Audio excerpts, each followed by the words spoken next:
Welcome to today's episode of the Daily Coffee Pro, everyone. Today, there's something that we need to talk about, and it's not going to be comfortable, as per usual. I've come across some information that makes me feel very uncomfortable, and I don't know what to do about it. And I'm appealing to our community to help me come up with an understanding of what I should do about it. So let me lay it out for you. We are in a male-dominated industry. I love men. I love women. I love everyone. I get contacted on a regular basis from mostly women, and on a very rare occasion have I been contacted by men about this, but I get contacted by women advising me of situations where they have been either sexually harassed, sexually abused, and in some instances raped in our community. There is no handbook that tells you how to handle these situations. But from the moment that I'm made aware of this and made aware of who the person is that's the perpetrator, I personally feel complicit if nothing is done. I have recently been told about a situation that I was first told about last year, and this is a situation where somebody who's extremely wealthy has for decades, apparently, allegedly, been sexually assaulting women and possibly more, sexually assaulting and perhaps raping women that have worked for him. And I don't know what to do with this new information, because I've been told that this person who sold their business for an extraordinary amount of money took some time away and is now being invited back to the board of that company. And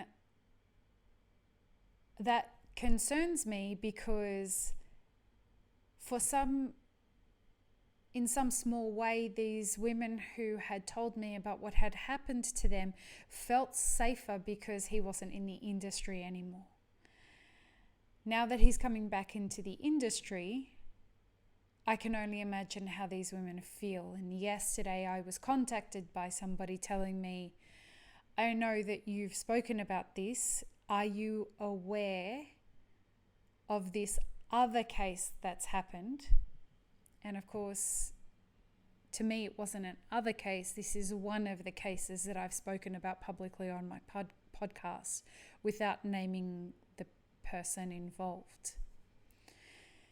And so I'm faced with a situation where, especially in one instance of this happening, I was the only person that the woman who was violated had ever told. I was the only one that knew about this. This person, she had kept her secret for over 10 years. And this man is back in our industry. Well, he may be back in our industry.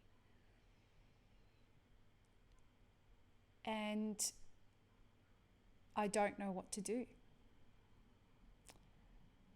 We can't expect women who have been violated this way to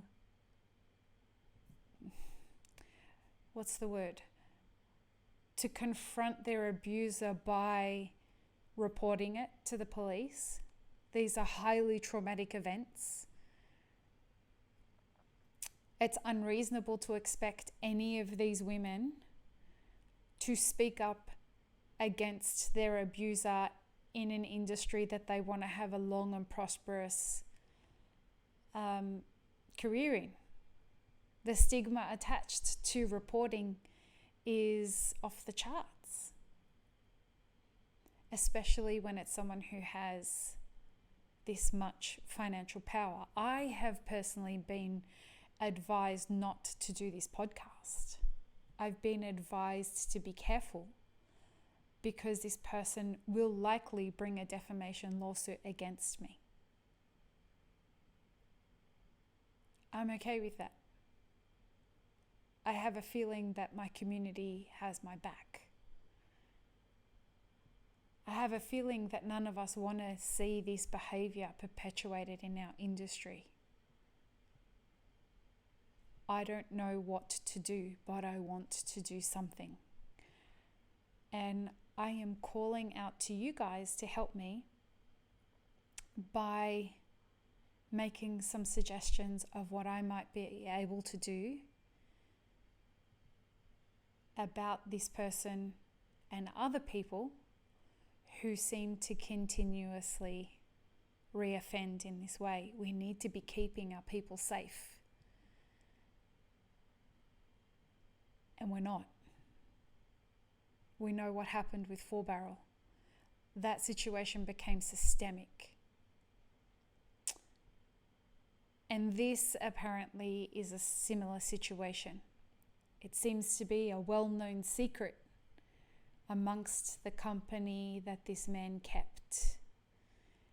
His employees the male employees were aware of what was going on, and the women were too terrified to tell each other what was going on. This is how it happens. It could be happening in your workplace too. Predators in the workplace don't tell everybody that they're doing that. And if you know of a situation where somebody is being a predator, you become complicit in that behavior from the moment you know, and you don't do anything about it. Like I said at the beginning of this podcast, there's no handbook on how to deal with this.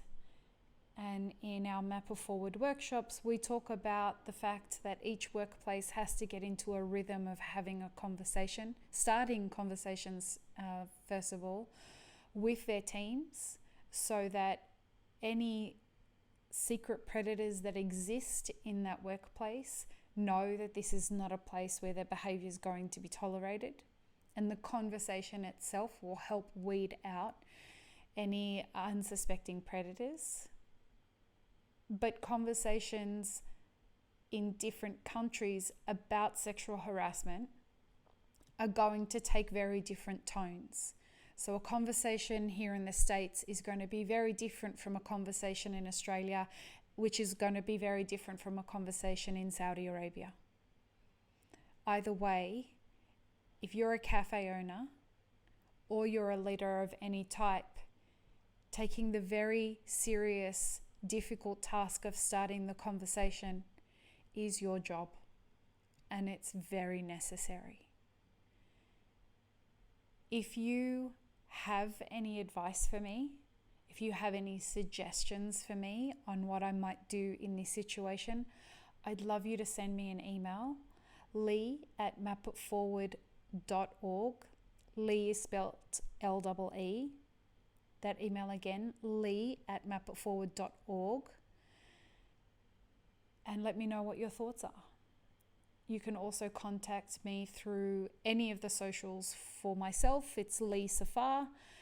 For Map It Forward, it's I Map It Forward. I'm really keen to hear any suggestions that anyone might have on what I might be able to do to have this person not brought back into our industry and not compromise the anonymity of the multitude of women that are involved in this situation. Let's try and keep each other safe, hey? Let's try and not expect somebody else to take care of the hard shit that we're put in the path of. We've got to look after each other. Peace, love, and peanut butter, everyone.